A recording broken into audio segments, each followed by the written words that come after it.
Evening, everybody. It is 6:02, and I'm trying to get this done before sunset.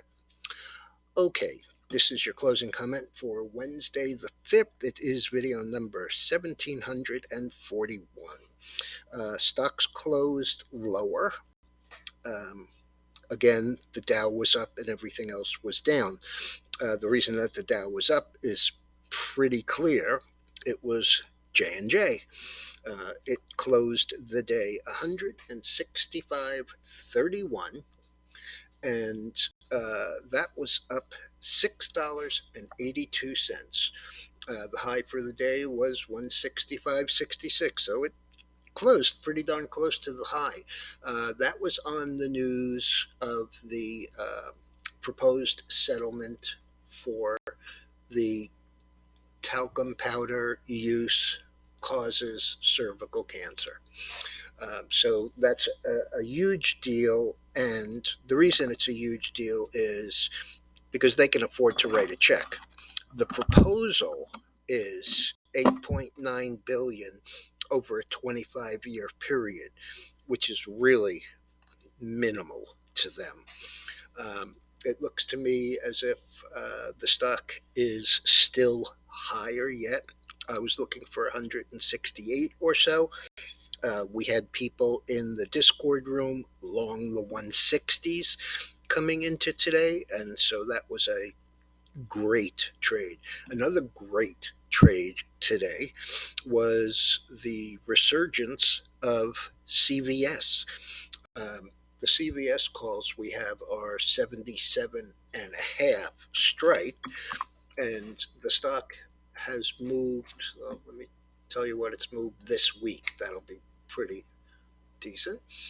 It has moved up $3.50 basically, from a low of 74.75 to a high today of 77.95. Those options, which we averaged up when it looked like it was breaking out, and then averaged down when it failed.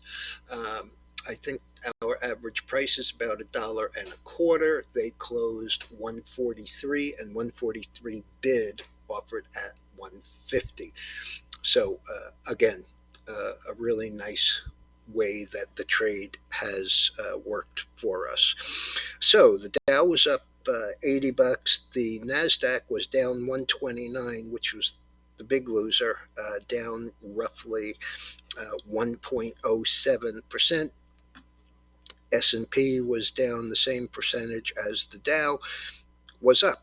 So minus $10.22 or 0.25%. The Russell was down again today, down 1%. And the transports, even with good news from FedEx, still down 111.48 or 0.79%. VIX was moderately high, minusculely higher, up 8 cents at 19.08. As I said, FedEx is cutting costs and realigning management. The stock closed the day at 229.50. That was up 301. And in point of fact, it was $6 higher during the day. So it was up 9 at one point.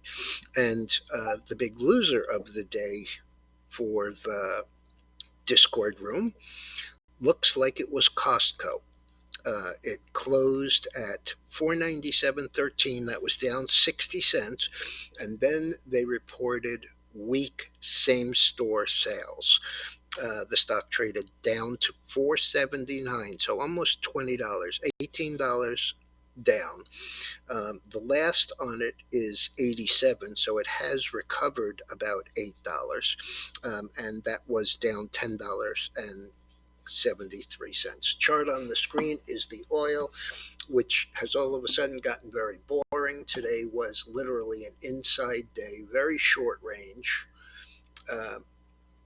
79.72 to 81.24, so that's about $1.20.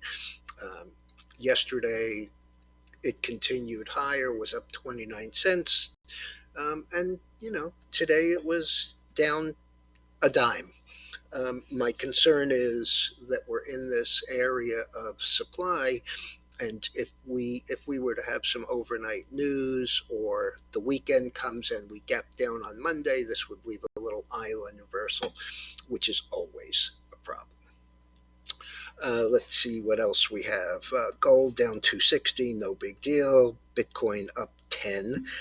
The dollar was up 28 cents. The bonds were up 1 on all of the service PMI, manufacturing ISM, etc. And those numbers were weak. And so I guess we are turning back to bad news for the economy is in fact bad news for the market, especially when Ms. Meissner comes out this morning and says she sees rates are going to have to be over 5 and sustained there. All right, everyone, I'll be back first thing in the morning. Passover is not a you don't do anything kind of holiday. And so I'll be back to give you a brief rundown. Remember, it's going to be a quiet day. Oh, by the way, I also want to mention that the market's volume is unsustainably low, I think. We were 9 to 5 declines on the NYSE, and we were a solid 2 to 1 decline on the NASDAQ. Volume was up a little from yesterday. Yesterday was 4.1, today it's 4.3. So a little bit better, but clearly everything of gain in the Dow was Johnson & Johnson up $7, and UNH, which is the biggest winner in the Dow, and it's the most heavily weighted, up almost $16. So there you go. All right, folks, in the morning.